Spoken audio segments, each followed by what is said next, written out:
12 ఏళ్ల సినీ ప్రయాణంలో సౌందర్య గారు అనేక సార్లు ఫ్లైట్లో ప్రయాణించారు. కానీ ఏ రోజు చిన్న ప్రమాదం కూడా సంభవించలేదు. కానీ రాజకీయాల్లోకి ప్రవేశించి మొదటి స్పీచ్ ఇవ్వడానికి వెళ్తున్న రోజే ఆమె ప్రయాణిస్తున్న హెలికాప్టర్ ఎలా పేలిపోయింది. ఈ ప్రమాదానికి ముందు డైరెక్టర్ ఆర్వి ఉదయ్ కుమార్ గారితో మాట్లాడిన చివరి మాటలేంటి? సౌందర్య గారు చనిపోయిన తర్వాత ఆమె సంపాదించిన ఆస్తి కోసం భర్త మరియు కుటుంబ సభ్యుల మధ్య జరిగిన గొడవలేంటి? ఇలాంటి విషయాల గురించి ఈ వీడియోలో చెప్పబోతున్నాను. Let's begin our episode. 1976 July 18వ తేదీన కేఎస్ సత్యనారాయణ మరియు మంజుల దంపతులకు కర్ణాటకలోని గంజిగుంటె అనే మారుమూల గ్రామంలో సౌందర్య గారు జన్మించారు. ఈమె తండ్రి కన్నడ సినీ పరిశ్రమలో రైటర్గాను ప్రొడ్యూసర్గాను వివిధ సినిమాలు నిర్మించారు. అలా సౌందర్య ఒకరోజు 9th క్లాస్ చదువుతున్నప్పుడు తన తండ్రితో పాటు స్టూడియోకి వెళ్ళింది. ఆమె చలాకితనం, అందానికి ఆకర్షితులైన ఒక డైరెక్టర్ నా సినిమాలో హీరోయిన్గా నటిస్తావా అని అడిగారు. కానీ తనకు డాక్టర్ అవ్వాలనే కోరిక ఉండటంతో సౌందర్య తనకు సినిమాలో నటించడం ఇష్టం లేదని బదులిచ్చింది. అలా తన 10th పూర్తవగానే బైపీసీలో అడ్మిషన్ తీసుకుంది. కానీ ఇంటర్ ఫస్ట్ ఇయర్ చదువుతున్నప్పుడు తన తండ్రితో పాటు మరోసారి డబ్బింగ్ స్టూడియోకి వెళ్ళింది. అక్కడే ఉన్న మరో డైరెక్టర్ హంసలేఖ గారు ఆమెను దగ్గరికి పిలిచి నా తర్వాత సినిమా అయిన గంధర్వాలో హీరోయిన్గా నటిస్తావా అని అడిగారు. కానీ సౌందర్య గారు అందుకు ఒప్పుకోలేదు. తనకు చదువుకోవాలనే కోరిక ఉందని, సినిమాలోకి వస్తే తన స్టడీ డిస్టర్బ్ అవుతుందని సమాధానం ఇచ్చింది. కానీ హంసలేఖ గారు మాత్రం ఇంటికి వెళ్ళి మరీ కుటుంబ సభ్యులని ఒప్పించారు. దాంతో సౌందర్య గారు తను హాలిడేస్లో ఉన్నప్పుడు మాత్రమే షూటింగ్కి వస్తానని కండిషన్ పెట్టింది. అలా సమ్మర్ హాలిడేస్ ఉన్న టైంలో ఈ సినిమాని పూర్తి చేశారు. ఈ సినిమా ఘన విజయం సాధించడంతో నన్న తంగి అనే సినిమాలో మరో ఛాన్స్ వచ్చింది. కానీ ఈ సినిమా సైతం సౌందర్య తను హాలిడేస్లో ఉన్నప్పుడు మాత్రమే నటిస్తానని చెప్పింది. అయినా సరే డైరెక్టర్ ఆమె డేట్స్ కోసం వెయిట్ చేసి ఆమె హాలిడేస్ టైంలో ఈ సినిమా షూటింగ్ని కంప్లీట్ చేశారు. ఈ సినిమాలో సౌందర్య గారు పోషించిన చెల్లెలి పాత్ర కన్నడ ప్రజల హృదయాల్లో చెరుగని ముద్ర వేసింది. అలా సౌందర్య గారు తెలుగు దర్శకుల దృష్టిలో పడ్డారు. కృష్ణ గారితో కలిసి రైతు భారతం అనే సినిమాలో తొలిసారిగా నటించారు. ఆ తర్వాత శ్యామ్ ప్రసాద్ రెడ్డి గారు అమ్మోరు సినిమాలో సౌందర్యకు అవకాశం ఇచ్చారు. ఈ సినిమాలో భక్తురాలిగా ఆమె పోషించిన పాత్ర ప్రేక్షకుల చేత కంటతడి పెట్టించింది.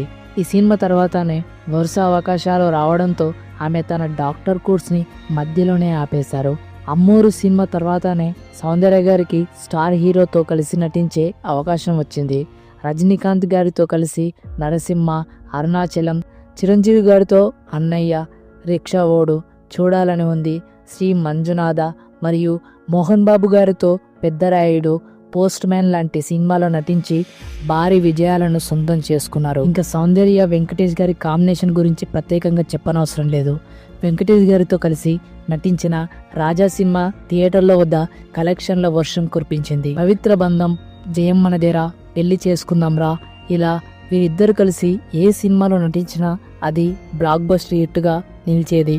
అప్పట్లో కొంతమంది సినీ విమర్శకులు సౌందర్య గారు విక్టరీ వెంకటేష్ గారితో ప్రేమలో ఉన్నారని పుకార్లు పుట్టించారు. కానీ వెంకటేష్ గారు తమ మధ్య అలాంటిది ఏం లేదని, కేవలం పవిత్ర బంధం సినిమాలో సౌందర్య గారిని ముద్దు పెట్టుకున్నందుకు ఆమె కాలు పట్టుకున్నా అని ఒక ఇంటర్వ్యూలో చెప్పారు. తెలుగులో వచ్చిన సూర్యవంశం సినిమాను హిందీలో రీమేక్ చేశారు. ఈ సినిమాలో అమితాబ్ బచ్చన్ గారి సరసన నటించి జాతీయ స్థాయిలో అభిమానుల్ని సంపాదించుకున్నారు. ఈ విధంగా వరుసగా హిట్లు సాధించడంతో సౌందర్య గారికి 6 ఫిలింఫేర్ అవార్డ్స్తో పాటు 3 నంది అవార్డులు కూడా దక్కాయి. ఇలా ఆమె తెలుగుతో పాటు కన్నడ, తమిళ్, మలయాళం సినిమాలో కూడా నటిస్తూ బిజీ అయిపోయారు. కానీ ఏ సినిమాలో కూడా అందాల ప్రదర్శన చేయకుండా కేవలం తన నటనతోనే ప్రేక్షకుల్ని కట్టిపడేసేవారు. అలా ఆమె ఫ్యామిలీ ఆడియన్స్కి దగ్గరయ్యి ఒక స్టార్ హీరోకి ఉండే ఇమేజ్ని సొంతం చేసుకున్నారు. ఇలా సినిమాల ద్వారా సంపాదించిన దాంట్లో ఎక్కువ మొత్తాన్ని పేద ప్రజల కోసమే ఖర్చు చేసేవారు. తన అన్నయ్యతో కలిసి అమ్మర్ సౌందర్య ఫౌండేషన్ స్థాపించి అనేక స్వచ్ఛంద సంస్థలకు విరాళాలు ఇచ్చేవారు.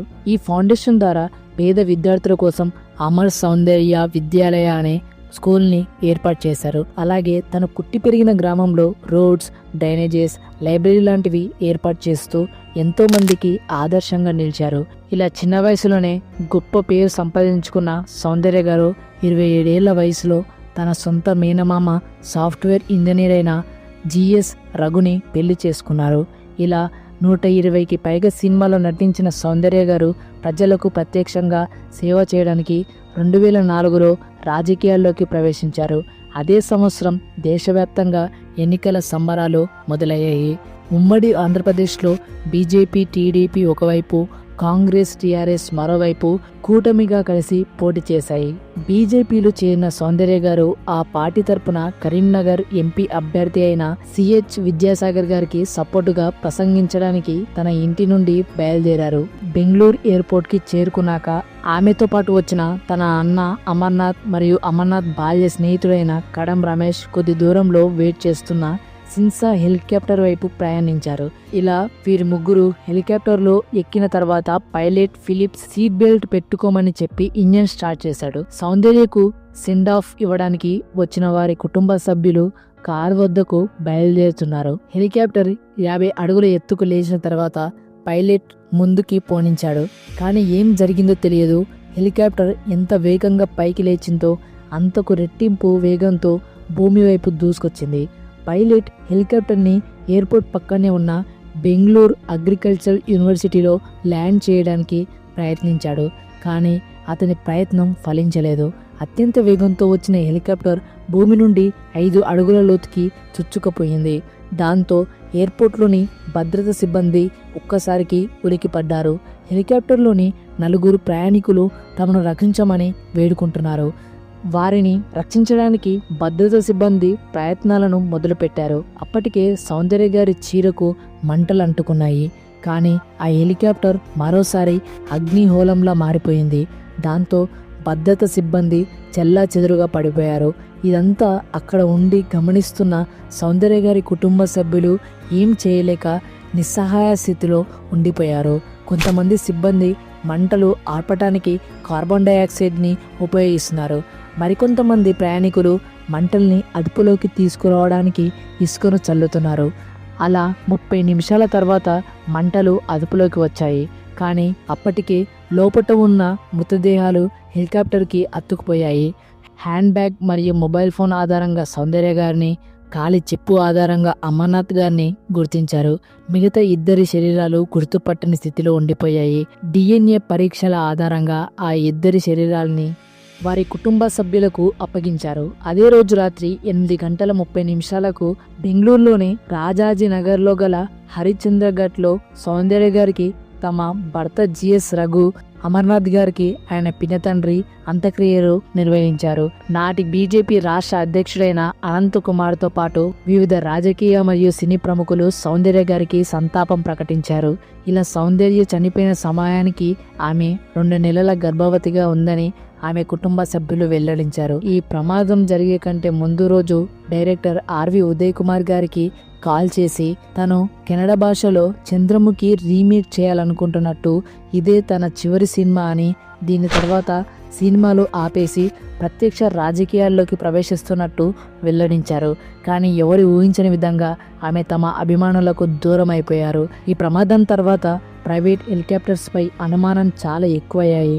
నిజానికి పైలట్ ప్రతిరోజు హెలికాప్టర్ బరువును మరియు అందులో ఏమైనా సాంకేతిక సమస్యలు ఉన్నాయేమో అని తనిఖీ చేయాల్సి ఉంటుంది.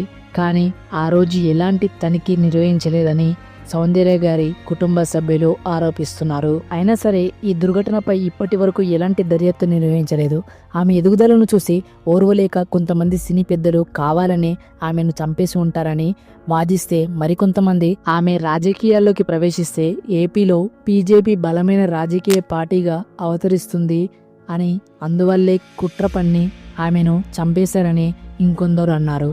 కానీ ఈ ఆరోపణలు నిజమని నిరూపించడానికి ఇప్పటి వరకు ఎలాంటి దర్యాప్తు నిర్వహించలేదు. ఇలా 12 ఏళ్ల సినీ ప్రయాణంలో 100కి పైగా సినిమాలో నటించి మచ్చలేని మహారాణిగా వెలుగొందింది. కానీ ఆమె చనిపోయిన తర్వాత వారి కుటుంబ సభ్యుల మధ్య ఆస్తి వివాదాలు మొదలయ్యాయి. సౌందర్య చనిపోయే కంటే 1 సంవత్సరానికి ముందే అంటే 2003లోనే తన ఆస్తి పంపకాల గురించి వీరునామా రాశారని, ఆ వీరునామా ప్రకారమే ఆస్తి పంపకాలు జరగాలని ఆమె వదిన అయిన నిర్మల గారు మెజిస్ట్రేట్ కోర్టును ఆశ్రయించారు.